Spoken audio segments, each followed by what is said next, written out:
গা হাতে একটু ব্যথা হলো, কিন্তু এবার ব্যথা থেমে থাকল না। পা ফুলে গেল, প্রস্রাব কমে গেল, শরীরে জমে উঠল পানি।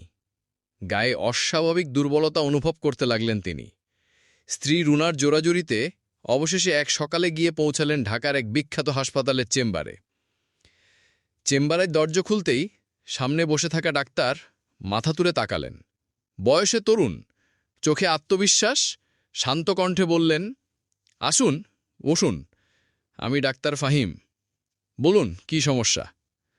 রফিক মাথা নিচু করে বসলেন। গলা কাঁপতে কাঁপতে বললেন, ডাক্তার সাহেব, আমি ভালো নেই। পা দুটো ফুলে গেছে, প্রস্রাব কম হচ্ছে, শরীর ক্লান্ত লাগে সারাদিন। ডাক্তার ফাহিম গম্ভীর হয়ে জিজ্ঞেস করলেন, এই উপসর্গগুলো কবে থেকে শুরু হয়েছে? রফিক জানালেন, প্রায় 1.5 মাস ধরে এমনটা হচ্ছে, তবে গত 1 সপ্তাহ ধরে অবস্থা আরও খারাপ। ডাক্তার ফাহিম তখন প্রশ্ন করলেন, আপনি কি নিয়মিত কোনো ওষুধ খাচ্ছেন?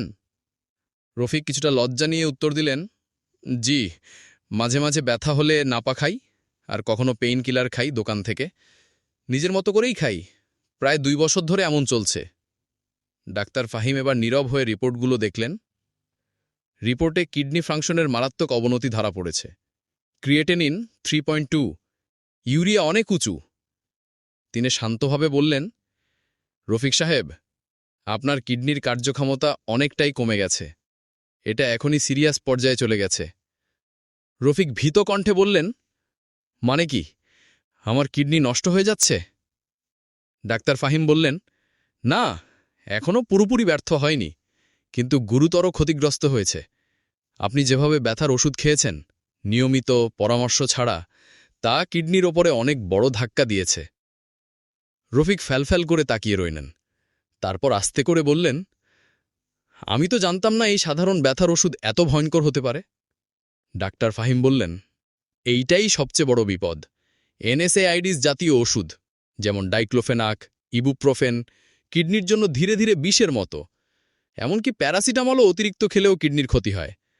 আমাদের দেশে ওষুধ পাওয়া সহজ, আর মানুষ নিজেরাই নিজের ডাক্তার হয়ে যায়। রফিকের চোখে পানি চলে এলো। অসহায়ের মতো বললেন, আমি এখন কি করব ডাক্তার সাহেব? ডায়ালিসিস লাগবে নাকি? ডাক্তার ফাহিম একটু হেসে সান্ত্বনা দিয়ে বললেন, না, এখনই নয়। আপনি সঠিক সময় এসেছেন, আমরা এখনও নিয়ন্ত্রণে আনতে পারি। আমি কিছু ওষুধ দেব, একটা ডায়েট চার্ট দেব, তবে আপনাকে কঠিন নিয়ম মেনে চলতে হবে। রফিক চুপচাপ মাথা নাড়লেন। তারপর বললেন, আমি যা বলবেন সব করব। আমার একটা ছোট মেয়ে আছে, ওর মুখটা চোখের সামনে ঘুরছে সারাক্ষণ। ডাক্তার ফাহিম মৃদুর হাসলেন, চিন্তা করবেন না, তবে আপনাকে কয়েকটা বিষয় খুব গুরুত্ব দিয়ে মানতে হবে।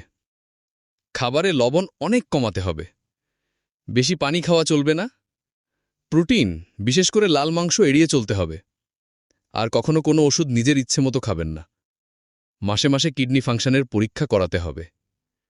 রফিক আবার জিজ্ঞেস করলেন, আমি কি আবার আগের মতো স্বাভাবিকভাবে কাজ করতে পারব? ডাক্তার ফাহিম বললেন, হ্যাঁ, পারবেন, তবে ধীরে ধীরে। এখন কিছুদিন বিশ্রাম নিতে হবে, নিয়মগুলো ঠিকঠাক পালন করতে হবে। শরীরে কোনো অস্বাভাবিকতা টের পেলেই আমাকে জানাবেন। রফিক কৃতজ্ঞ চোখে ডাক্তারকে দেখলেন। তারপর নিচু গলায় বললেন, একটা সাধারণ ব্যথার ওষুধ এতটা ক্ষতি করতে পারে আমি কোনোদিনও ভাবিনি। ডাক্তার ফাহিম বললেন, এই কারণেই ওষুধকে বলে নীরব ঘাতক। ওষুধ মানেই নিরাপদ না। সঠিক মাত্রা, সঠিক পরামর্শ আর চিকিৎসা নির্দেশনা ছাড়া ওষুধ খাওয়া মানেই ঝুঁকি। এখন থেকে নিজের শরীরকে গুরুত্ব দিন। হাসপাতাল থেকে বেরিয়ে রফিক যেন নতুনভাবে নিঃশ্বাস নিলেন। যদিও তিনি জানতেন শরীর এখন দুর্বল, তবুও মনে হল তিনি লড়াই শুরু করেছেন, হেরে যাননি। বাসায় ফিরে স্ত্রীর কাছে সব খুলে বললেন। স্ত্রী রুনা আঁচলে চোখ মুছতে মুছতে বললেন, তুমি একা না, আমি আছি, আমরা একসাথেই লড়ব।